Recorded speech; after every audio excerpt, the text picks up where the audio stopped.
નમસ્તે મિત્રો, સ્વાગત છે તમારું અમારી ચેનલમાં। આજની વાર્તા છે પિતાનો થપ્પડ। ચૂલામાં કોયલાની અગિયારીમાં માં રોટલા થેપી રહી હતી। બહાર અગિયારીમાં ઠંડી પવન ફૂંકાઈ રહી હતી। એવામાં બંને ભાઈઓ અને તેની નાની બહેન ચૂલા પાસે જમવા માટે બેસી ગયા। એવામાં મોટો પુત્ર રાજન બોલ્યો, બસ માં, હવે ભૂખ નથી, મારે બધું રોટલા ના બનાવો। માએ કહ્યું, અરે જવાન શરીર છે, ભોજન નહીં કરશે તો આમ કેવી રીતે ચાલશે? હવે બંને ભાઈઓ શહેર જઈ રહ્યા છો તો તમારું ધ્યાન પોતે રાખવું પડશે। હા માં, તું ચિંતા ના કર, અમે કોઈ દૂધ પીતા બાળકો નથી। એટલું કહીને રાજન લોટો લઈને હાથમાં ધોવા લાગ્યો અને રૂમમાં જઈને શહેર જવાની તૈયારી કરવા લાગ્યો।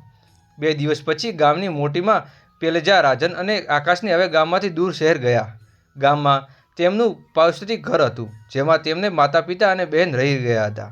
રાજન ખૂબ જ વાંચેલો તો ન હતો, પણ તેને ચતુરાઈ આગળ મોટા પંડિતો પણ પાણી ભરી લે। નાનો ભાઈ આકાશ પણ ગ્રેજ્યુએશન પાસ કરીને તેની સાથે શહેર આવ્યો હતો। રાજને કેટલાક મહિનાઓ સુધી કોન્ટ્રાક્ટ સાથે ઇન્ટર્નશીપ કરી કામ કર્યું હતું। ધીમે ધીમે તેણે આ ધંધાની બારીકી શીખી લીધી હતી અને પછી એક દિવસ કોન્ટ્રાક્ટના લાયસન્સ કાઢી લીધા હતા। થોડા સમયમાં તે ઉત્તમ કક્ષાનો કોન્ટ્રાક્ટર બની ગયો હતો। રાજને વીજ વિભાગમાં મોટો કોન્ટ્રાક્ટર મળવામાં લાગ્યા હતા અને તેની ઓળખ શહેરમાં મોટા લોકો સુધી થઈ ગઈ હતી। એ તરફ આકાશ પણ કંઈ ઓછો ન હતો। તે શરૂઆતથી જ અભ્યાસમાં હોશિયાર હતો। શહેર આવીને તેણે ટ્યુશન લેવાનું શરૂ કર્યું હતું અને ધીમે ધીમે તેની સફળતા મળી કે તેને પોતાનું ઇન્ટરવ્યૂ ખોલી નાખ્યું હતું। જ્યારે સારી કમાણી કરવા લાગ્યા, હવે બંને ભાઈઓ તેમના ગામ માતા પિતા પણ થોડું ઘણા પૈસા મોકલવા લાગ્યા હતા। તેમના બંને પુત્રો પોતાની કમાઈ પર ઊભા જોઈને રામનંદનજી છાતી ગર્વથી પહોળી થઈ જતી હતી। હવે તેમણે પોતાના મોટા પુત્રને સાથે સંબંધ શોધવાનું શરૂ કર્યું હતું। એક જગ્યાએ વાત બધી બેસી ગઈ હતી। છોકરી ખૂબ જ સુંદર અને સંસ્કારી હતી। જન્મ કુંડળી કરવામાં આવી હતી। આ પંડિતજી બોલ્યા, તમામ ગુણ મેળવે છે યજમાન, તો હવે ચટ મંગની અને પટ બેહા લગ્ન કરી દો। પછી રામનંદનજી ઉત્સાહપૂર્વક સાથે તેમના પુત્ર રાજનને ફોન કર્યો, પરંતુ નાના ગામના રહેતો રાજન શહેર આવીને એટલી ઝડપથી આગળ વધ્યો કે તેની વિચારધારા પણ બદલાઈ ગઈ હતી।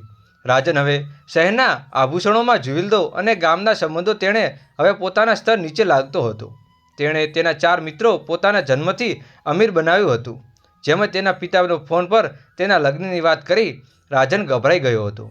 રાજન ગુસ્સામાં ફોન ઉઠાવીને બોલ્યો, પિતાજી, મને કહી દીધા વિના તમે મારા માટે સંબંધ કેવી રીતે નક્કી કરી નાખ્યો? મારી એક વાત ધ્યાનથી સાંભળી લેજો, હું ગામની છોકરી સાથે લગ્ન કરવા નહીં કરું।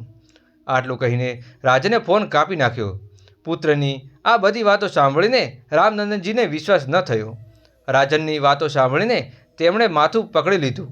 ઘરમાં કોઈને સમજણ ના આવતું હતું કે અચાનક રાજનનો વિચારશ્રેણી આટલી કઈ રીતે બદલાઈ ગઈ। શું તેને તેના માતા પિતાની ઇજ્જતનો કોઈ વિચાર નથી? 2-3 દિવસ રીતે પસાર થયા, પરંતુ રામનંદનજી તેમની પત્નીનું દિલ બેચેન કહ્યું। આખરે માં સહન ન કરી શકી। તેણે પોતાના પતિને કહ્યું, હજી એક વાત કહું, તમે એકવાર રાજનને સમજાવવા માટે શહેર જઈ આવો। રામનંદનજી રજનીને, માં, હું પણ એવું વિચારતો હતો, પણ મારી પાસે પૈસા નથી। મને આશા તો ઓછી છે, પરંતુ થોડા દિવસ રાહ જોઈ લઈએ, કદાચ બાળક થોડું ઘણું પૈસા મોકલી જ દે। પત્ની બોલી, થોડાક પૈસા તો મારા પાસે છે, મારી સલાહ માનો, તમે આવતીકાલે સવારે જ શહેર જવા નીકળી જાઓ। આનંદજી બોલ્યા, મને તમને માનશો નહીં, ચાલો, કલર શનિવાર છે તો હું બાળકો સાથે મળવા જઈશ। આગલી સવારે રામનંદનજી વહેલી સવારે સ્નાન કર્યું અને શહેર માટે બસ પકડી લીધી હતી। બીજી તરફ રાજને પોતાના મિત્રો સાથે બડાઈ મારી હતી કે તે મોટી અમીર પરિવારમાંથી જે તેના ઘરના અનેક નોકર ચાકર કામ કરે છે। તેના નાના ભાઈ આકાશ પણ આ બધું શહેરી વિખવ્યું હતું, પરંતુ રાજન જાણતો ન હતો કે જ્યારે કોઈ હકીકત બહાર આવે છે ત્યાંના લોકોનો વિશ્વાસ તૂટવા વાર નથી લાગતી।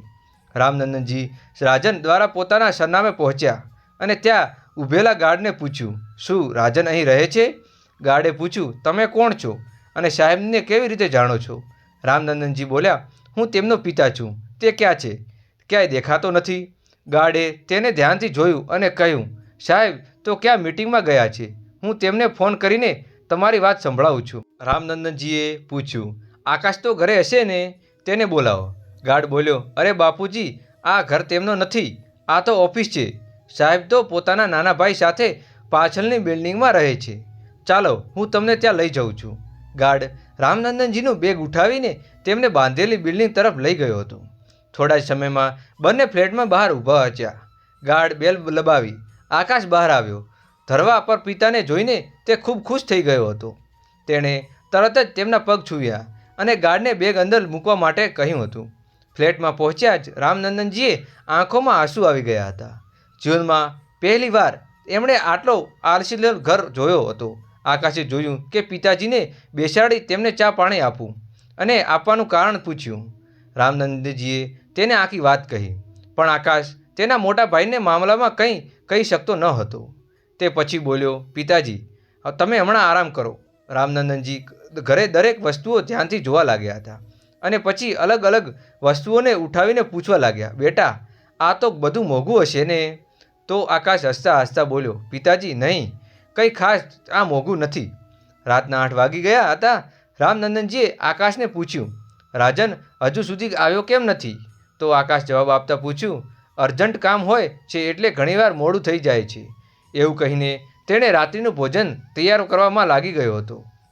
પછી રામનંદનજીએ તેમના થેલામાંથી માતાના હાથે બનેલા પકવાન અને આકાશને આપ્યા અને કહ્યું, તારી માએ આ દેશી ઘીના પિયાણા બનાવી છે, તેઓ બંને બહુ ભાવે છે ને?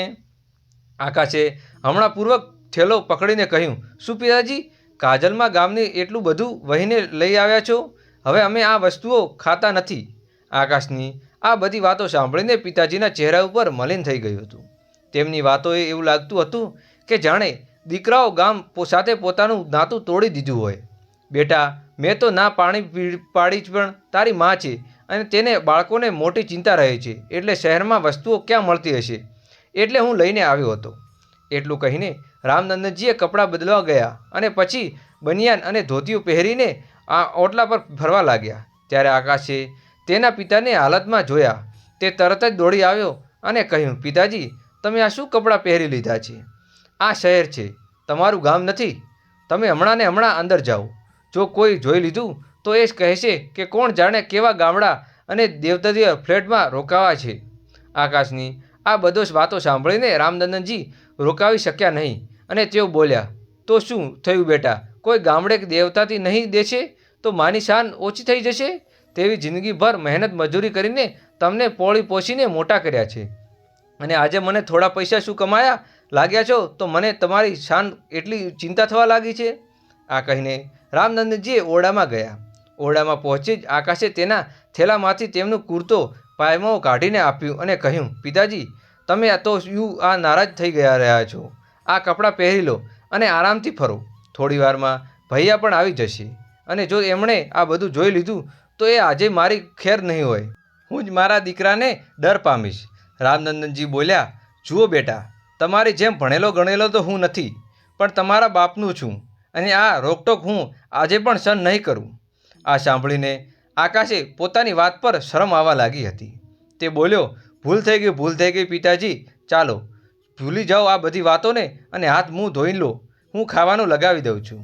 રામનંદનજી હાથ મું ધોઈને બાથરૂમમાંથી બહાર આવ્યા અને પૂછ્યું, બેટા આ ઘરમાં મંદિર ક્યાં છે અને સંધ્યા પૂજન કરવું છે? તો આકાશ બોલ્યો, પિતાજી આ સામેનો પડદો હટાવો. જેમ જેમ રામનંદનજીએ પડદો હટાવ્યો તેમ તેમ રસ્તાના બીજે છેક એક વિશાળ મંદિર દેખાયું. બેટા શું તું ઘરે પૂજાપાઠ પણ નથી કરતો? નહીં પપ્પા, અહીંથી જ હાથ જોડીને પ્રાર્થના કરી લે છે, એટલા સમય પણ નથી મળતો. રામનંદનજી કહે, બાળપણથી જ તમે મને આ જ શીખવ્યું હતું કે સવારે સ્નાન કર્યા પછી સૌ પ્રથમ ભગવાનની પૂજા કરવી જોઈએ, પરંતુ શહેરમાં આવી તમારી બુદ્ધિ એકદમ ભ્રષ્ટ થઈ ગઈ છે. આજે સમય આકાશે ફ્રીજનો દરવાજો ખોલ્યો. ફ્રીજમાં દૂરની રામનંદનને અંડા દેખાઈ ગયા. તે જોઈને તેમના માથેથી નીકળ્યું, હે ભગવાન, મારું આ તો ધર્મ ભ્રષ્ટ થઈ ગયું છે. હવે તો લોકો તમને કોઈ અંડા પણ ખાશો? હું આ ઘરમાં એક ગ્રાસ પણ નહીં ખાઈશ. આ સાંભળીને આકાશ પરેશાન થઈ ગયું. તેણે ફટાફટ અંડા ઉઠાવી બહાર ફેંકી દીધા અને મોં હાથ સારી રીતે ધોઈ આવ્યો અને બોલ્યો, પપ્પા ફેંકી દીધું હવે છે, હવે આ ખાશો ને? રામનંદનજી બોલ્યા, શહેરમાં આવીને તમે તમારા સંસ્કાર ભૂલી ગયા છો. ધર્મમાં રહેવું એ આપણા માનવીની ઓળખ છે. રાતના 10 વાગી ગયા હતા પણ રાજન હજુ સુધી ઘરે પહોંચ્યો ન હતો. રામનંદનજીએ પૂછ્યું તો આકાશ જણાવ્યું, ભાઈયાને ક્યારેક રાતે 2 વાગ્યા સુધી પણ કામ હોય છે. વધુ સમય થાય તો ઓફિસમાં પણ રહી જાય છે. રામનંદનજી પૂછે છે, શું તે દારૂ પણ પીવે છે? આ પ્રશ્ન સાંભળીને આકાશની નજર નીચે ઝુકાઈ ગઈ. આ બદલાતા માટે બોલ્યા, પપ્પા તમે ભોજન કરી લો, હું ઠંડુ થઈ જઈશ. જમવાનું હું મીજ પર લગાવી દઉં છું અને બિચાર પણ ખાશો. ત્યાં રામનંદનજી બોલ્યા, બેટા હું વિચારું હતું કે ઘણા દિવસો પછી હું મારા દીકરાઓ સાથે બેઠા ભોજન કરશું, પણ તારા ભાઈઓને તે તેના પિતાને મળવા માટેનો અડધો કલાક પણ નથી. મારે રસોડામાં ચટાઈ બિછાઈ દે, હું ત્યાં જ બેસીને 2 ફુલાવ ખાઈ લઈશ. આકાશે તરત જ ચટાઈ બિછાઈ દીધી અને ગરમ ખોરાક પપ્પા માટે લાવી દીધું હતું. રામનંદનજીએ કહ્યું, બીટી ચાલ. આકાશે બોલ્યો, જી પપ્પા, ખાવા લાયક તો બનાવી શીખી ગયો છું. રામનંદનજી બોલ્યા, આકાશ બેટા મને રાજન સાથે વાત કરાવ. આકાશે તરત જ રાજનને ફોન लगाવ્યો. जैसे ही रामनंदन जी उसकी बात करने वाले थे तभी राजन जी फोन काट दिया. रामनंदन जी बोल्या, ठीक છે બેટા, આજ સુધી સાંભળ્યું હતું કે બાપ મોટા કે ભાઈ, પૈસા મોટા. આજે કોઈ પણ લીધું. તેમણે રાત્રિના 12 વાગ્યા સુધી રાજનની રાહ જોયું. પછી અચાનક રામનંદનજી ઊભા થઈ ગયા અને આકાશને કહ્યું, બેટા તમે મોટા માણસો થઈ ગયા છો તો હું તે લાડ સાહેબને મળવા જઈશ. આટલો દૂર આવ્યો છું તો થોડી દૂર વધુ જઈશ. આકાશ મૂંઝાઈ ગયો કે હવે શું કરવું. તે વિચારવા લાગ્યો હતો. આ સમયે ભાઈઓ દારૂમાં હશે. પપ્પાએ જોઈને કહેશે. આકાશ વિચારવા લાગ્યો હતો. ભાઈઓ તો ગુસ્સામાં બરાબર ચાલશે જ. જો પપ્પાએ તેમને આ હાલતમાં જોઈ લીધા તો તેનો અર્થનો અનર્થ થઈ જશે. તેઓ બરફ સૂકવો છે અને બીજી તરફ ખીણ છે. આખરે તે પપ્પાને ભાઈને ઓફિસમાં પહોંચ્યા. ઓફિસ બહાર પહોંચતા જ તેણે પપ્પાને કહ્યું, પપ્પા ભૈયાને કશું ન કહેજો, નહીં તો મોટો બબાલ થઈ જશે. શરાબી લોકો સાથે બાકી વાવ વિવાદ થઈ કરવું તમારા માન માટે યોગ્ય નથી. તમારું માન તમારા હાથમાં છે. પરંતુ રામનંદનજી સમજતા ન હતા કે આકાશ તેમને આ બધું કેમ કહી રહ્યો હતો. તેઓ વિચારવા લાગ્યા, શું હું નાદાન છું કે કોઈ બહાર વ્યક્તિ? એ વિચારતા તેઓ દરવાજો ખખડાવ્યો હતો. અંદરથી રાજનનો દરવાજો ખુલ્યો. રામનંદનજીએ જોઈને રાજન ગુસ્સે થઈને બોલ્યો, તમે કોણ છો? આ સમયે મારા ઓફિસ બહાર શું કામ કરો છો? આકાશ તરત જ બોલ્યો, અરે ભાઈ તમે શું કહી રહ્યા છો? પપ્પા ખાસ ગામથી તમને મળવા આવ્યા છે. રાજન બોલ્યો, પપ્પા? મારા પપ્પા તો ગામમાં સૌથી મોટા રહીશ છે. આ ગવાર મારા પપ્પા નહીં હોઈ શકે. મને તો એવું લાગે છે કે શરાબ મેં પીધી છે કે નશામાં તમે થઈ ગયા છો. આ સાંભળીને રામનંદનજી ગુસ્સામાં પારો 7મા આકાશે પહોંચી ગયો હતો. તેમણે કડક અવાજમાં કહ્યું, અરે બેશરમ, શરાબનો નશો એટલો થઈ ગયો છે કે તારા બાપને પણ નહીં ઓળખી શકે. તેમણે ગર્જના સાંભળીને અંદરથી 2 યુવાનો દોડીને બહાર આવ્યા અને આકાશને પૂછવા લાગ્યા, આ વૃદ્ધ કોણ છે અને રાત્રિ સાહેબ શા માટે પરેશાન કરી રહ્યા છે? આ સાંભળીને રામનંદનજી વધુ ગુસ્સે આવ્યા. તેમણે કહ્યું, તમારા માતા પિતાએ તમારા સંતાન ન શીખ્યું એ વડીલો સાથે કેવી રીતે વર્તવું જોઈએ? પિતા સમાન વ્યક્તિ સાથે કેવી રીતે ભાષામાં તમે વાત કરો છો? રાજનના મિત્રોને તો એવું જ લાગ્યું કે કોઈ મજૂર છે. એક મિત્ર બોલ્યો, સર આ મજૂરને કોઈ હિસાબ બાકી હોય તો તેને પૂરેપૂરો કરીને બહાર કાઢી નાખો. બધા મજા ખરાબ થઈ રહી છે. રાજન હસીને બોલ્યો, તું ક્યાંથી ખુશ થઈ રહી છે? અરે તમે જાણો છો ને, આવા લોકો કામ કરતા નથી અને પૈસા માંગવા માટે આવી જાય છે. નીકળી જાઓ અહીંયાથી. આ સાંભળીને રામનંદનજી વધુ ગુસ્સે થઈ ગયા અને ચીસ કરીને બોલ્યા, નાલાયક, 4 પૈસા શું આવ્યા તારા હાથમાં કે તું પોતાની ઓકાત ભૂલી ગયો? આટલું સાંભળીને જ રાજન અંદર ગયો અને 5500 રૂપિયા ગણીને 2 ઘડી આકાશના હાથમાં આપી દીધી અને બોલ્યો, આ લો અને એમ અહીંથી દફા થઈ જાઓ. જેમ જ તેને દરવાજો બંધ કરવા લાગ્યો, રામનંદનજીએ કોલર્સ પકડીને, લાલચ છે તારા પૈસા પર, તું મોટો માણસ બની ગયો છે, પણ સાંભળ, આજથી હું તારો પિતા નથી અને તું મારો દીકરો નથી. આટલું કહીને તેમણે નોટની ગડી આકાશના હાથમાંથી લઈને રાજનના ચહેરા પર ફેંકી દીધી અને સીધા ફ્લેટ તરફ નીકળી ગયા. આકાશ પણ તે પિતાજીની પાછળ જતો રહ્યો. ઘરે પહોંચતા જ આનંદજીએ પોતાનો સામાન પેક કર્યો અને કહ્યું, આકાશ હવે હું આ નરકમાં એક પળ પણ માટે નહીં રહેવાનો. આકાશ બોલ્યો, પપ્પા મેં જ તમને ત્યાં જવા માટે મનાઈ કરી હતી. ભાઈના મોટા માણસોને ઉઠબેસ છે. પૈસા લોકોના સ્વભાવ બદલી નાખે છે. આકાશે રાજનને કહ્યું, ભાઈ પપ્પા હજુ ગુસ્સામાં છે અને ગઈકાલે જેમની સાથે વ્યવહાર કર્યો હતો તેનાથી તેઓ ખૂબ જ દુઃખી થઈ ગયા છે. એટલું તો હું કહું છું કે સવારે તમે તેમના માફી માંગજો. કદાચ પપ્પાનો ગુસ્સો થોડીક શરમ માટે થઈ જાય. રામનંદનજી આખી રાત પલટા બદલાઈ જાગતા રહ્યા હતા. સવારે 5 વાગ્યા દરવાજા પર બેલ વાગી. આકાશની ઊંઘ ખુલી. તેણે દરવાજો ખોલ્યો તો રાજન બહાર ઊભો હતો. બંને ભાઈઓ અંદર આવ્યા. રામનંદનજી ન્યા ધોઈને ગામ પાછા જવા માટે તૈયાર થવા લાગ્યા હતા. બંને ભાઈઓ રામનંદનજીની સામે ઊભા રહ્યા અને રાજનને પૂછ્યું, ભાઈ પપ્પા ક્યાં છે? આકાશ બોલ્યો, ભાઈ ગઈકાલે તમે જે રીતે પપ્પાનું અપમાન અને રૂપ દેખાડ્યું છે એ બાદ એમણે શું લાગે છે કે તેઓ અહીં રોકાશે? તેઓ ગામ જવા માટે તૈયાર થઈ રહ્યા છે. રાજન દુઃખ ભર્યા અવાજમાં બોલ્યો, આકાશ ગઈકાલે શરાબના નશામાં મેં મોટી ભૂલ કરી દીધી છે. હું પપ્પાને શું બોલું છું એ મને પણ યાદ નથી.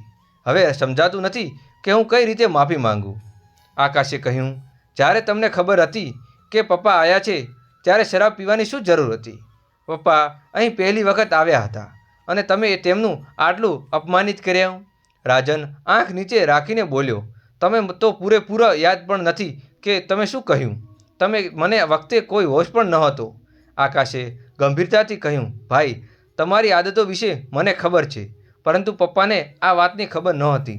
તમારી સાથેના મિત્રો પણ પપ્પા સાથે ખૂબ જ ખરાબ વ્યવહાર કરી રહ્યા હતા. ત્યારે જ રામનંદનજી પૂજા કરીને બહાર આવ્યા. જેમ જ રાજન તેમના પગે વખણો લગાવ્યો. આનંદજી ઘૂમતા બોલ્યા, તમે કોણ છો?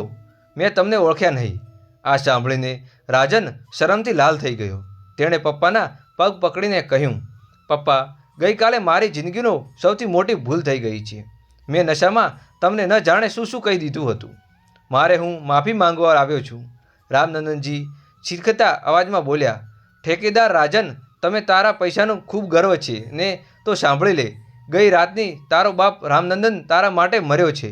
હવે તું તારો દીકરો નથી અને હું તારો બાપ નથી. હું ગરીબ હોઈશ પણ તારા જેવો શરાબી કરતાં પણ વધારે ઇજ્જતદાર છું. મારી નજરથી દૂર થઈ જા નાલાયક.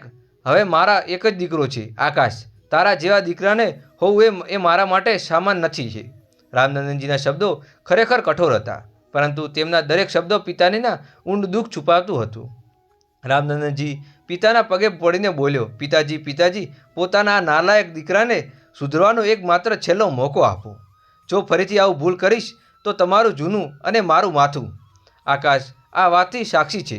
રાજનનો બદલાયેલા સ્વરને જોઈને એવું લાગી રહ્યું હતું કે તે દુનિયાની સૌથી અજાણ્ય પુત્ર છે. પિતાજી સાથે બેઠા અને ચા પીતા હતા ત્યારે રામનંદનજીએ આકાશને પૂછ્યું, સાચી વાત કહેજે આકાશ, આ રૂમ કોણનો છે? આકાશે જવાબ આપ્યો, પિતાજી આ રૂમ મેં ભાડે લીધો છે. ભૈયા તો ઘણીવાર કામ માટે બહાર જ રહે છે. રામનંદનજીએ કડક અવાજમાં બોલ્યા, મગજ ના રાખેલા, હું આજે ઘરે પાછો નહીં જાઉં. આ બેશરમને ઘરની ઇજ્જતની પરવાનગી નથી, પરંતુ જો હું સીધો ગામે જઈશ તો પડોશીઓને શું જવાબ આપીશ? આકાશ પિતાજીની વાત સાંભળીને ખુશ થયો અને ખબર હતી કે સમય પિતા સાથે ગુસ્સો શાંત થશે. રાજન શાંતપણે બીજાના રૂમમાં ચાલ્યો ગયો હતો. આકાશ નહાયા બાદ નાસ્તો તૈયાર કર્યો અને રાજનને બોલાયો, ભૈયા નાસ્તો તૈયાર છે, પિતાજી તમારો ઇંતજાર કરી રહ્યા છે. રાજન નમ્રતાપૂર્વક માથું ઝુકાવ્યું અને પિતાજી સામે બેઠો. તે ત્રણે સાથે નાસ્તો કર્યો. તે દિવસે આકાશે ઓફિસમાંથી રજા લઈ લીધી હતી.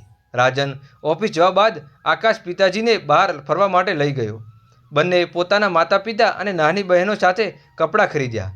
જેમ જ તેઓ ઘર પરત ફર્યા, રામનંદનજી આશ્ચર્યચકિત થઈ ગયા કે આજે બ્રહ્માના ભોજનની વ્યવસ્થા ફરી કરી છે. તે ઓફિસમાંથી વહેલો પરત આવ્યો હતો. જ્યારે તેઓ બેઠકમાં હાથ ગયા ત્યારે તેમને તે 2 યુવકો બેઠેલા જોયા. આ એ યુવકો હતા જેમણે ગઈ રાતે તેમને અપમાનજનક કરી હતી. યુવકો પગે પડીને માફી માંગતા બોલ્યા, અંકલજી, અમે રાજનના મિત્રો છીએ. ગત રાત્રે અમારાથી મોટી ભૂલ થઈ ગઈ છે, માટે માફી માંગવા આવ્યા છીએ. રામનંદનજીએ કહ્યું, તમે બરાબર હોવા છતાં આવું કર્યું. જો કોઈના પિતા ન પણ હોય તો પણ તમે આવું વર્તન કરો. બડાઓનું માન રાખવું જોઈએ ને. યુવકો શરમાઈ ગયા અને બોલ્યા, અંકલજી, અમને ખબર છે કે ભૂલ અમારી હતી. રાજને 5 કરોડનું કોન્ટ્રાક્ટ મળ્યું હતું, તેથી ઉજવણી માટે દારૂ પીધો હતો. એ નશામાં જે થયું તેવું અમને એક અફસોસ છે. રામનંદનજીએ કડક શબ્દોમાં જણાવ્યું, આગળથી એવું ક્યાંય ન કરશો. બડાઓનું માન રાખજો. એ 5 નહીં 50 કરોડ કોન્ટ્રાક્ટ મળશે. ગઈકાલે થયેલી વાતોનું અપમાન થયું છે એ યુવાનો ફરી માફી માંગતા ગયા. હવે રાજન ખાવાનું પીરસવા લાગ્યો. રાજનજી કહેતા લાગ્યા, આ ભોજન કોણ બનાવ્યું છે? આકાશ હસતા હસતા બોલ્યો, પિતાજી આવું કેમ ખરાબ ખાવાનું બન્યું છે? ભોજન સારા જ રસોઈયાને હાથમાં છે. રામનંદનજી બોલ્યા, તમારા જેવા રાંધ્યા તો આનો સ્વાદ લાવી શકે નહીં. આ સાંભળીને રાજન અવાક કહ્યો. એ સમજાયો કે પિતાજી બધું જ સમજી ગયા છે. રાજન ધીરે ધીરે હિંમત ભેગી કરી અને કહ્યું, પિતાજી સમક્ષ અત્યાર સુધીના સૌથી મોટું રહસ્ય ખુલાસો કરતો કહ્યું, પિતાજી તમે બિલકુલ સાચું ઓળખ્યું. આ ભોજન અમે નહીં બનાવ્યું, પણ આ તમારી થનારી વહુએ બનાવ્યું છે. રામનંદનજીએ આ વાત મજાકમાં લાગી અને તે પણ હસવા લાગ્યા અને તેમણે હસતા હસતા કહ્યું, હા આજકાલ એવું જ થવા થાય છે. બાળકો શાંતિથી લગ્ન કરી લે છે અને માતા પિતાને ત્યારે ખબર પડે છે જ્યારે તેમના પુત્ર પુત્રીઓ થઈ જાય. રાજનનો ડર થોડો ઓછો થયો અને કહ્યું, ના પિતાજી, વાત અલતા આગળ પહોંચતો નથી, પરંતુ હા મેં તમારા માટે વહુ ચોક્કસ શોધી લીધી છે. જો તમારી મંજૂરી હોય તો હું તેમની સાથે મળવા દઉં છું. તમે અહીં પડોશમાં તે કાકાને ઘરે રહી છે. 4-5 મહિનાથી અમે અહીં છીએ. જોકે તે ગામડેની છે. તેઓ ભાઈઓ સાથે તો આજે મળી ચૂક્યા છે.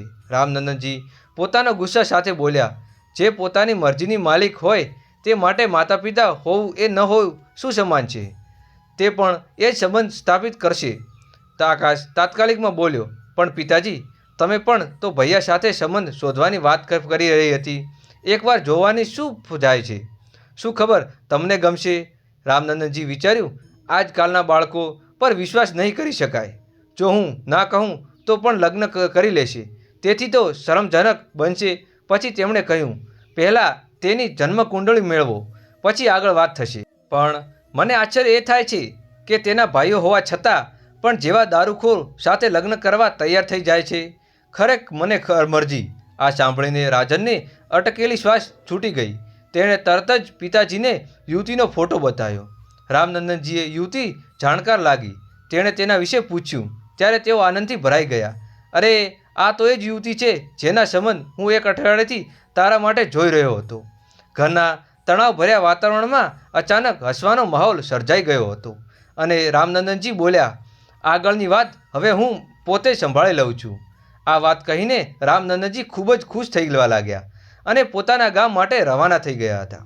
મિત્રો, આ વાર્તા તમને કેવી લાગી એ તમારી ટિપ્પણી જરૂરથી કોમેન્ટ બોક્સમાં જણાવજો અને અમારી ચેનલને લાઇક કરી, શેર કરી અને સબસ્ક્રાઈબ કરવાનું ભૂલશો નહીં.